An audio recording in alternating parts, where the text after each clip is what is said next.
Hello YouTuber.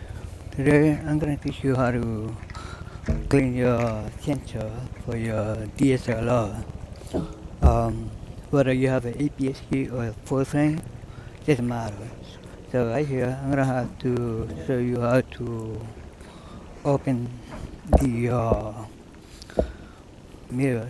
So go down to lock screen for cleaning and click on this and click on it and it's settled. The automatic shut off. Now it's open. Okay, so and now you use the blower to blow it up. Make sure it's upside down so it doesn't go all over the place inside. Okay, alright.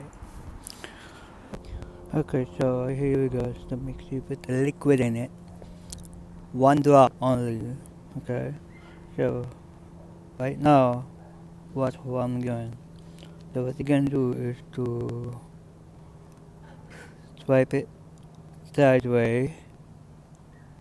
Okay, and then do the same way the other side.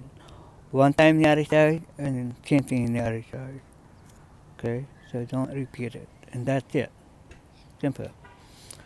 Thank you for watching, and make sure to subscribe to my YouTube. Thank you.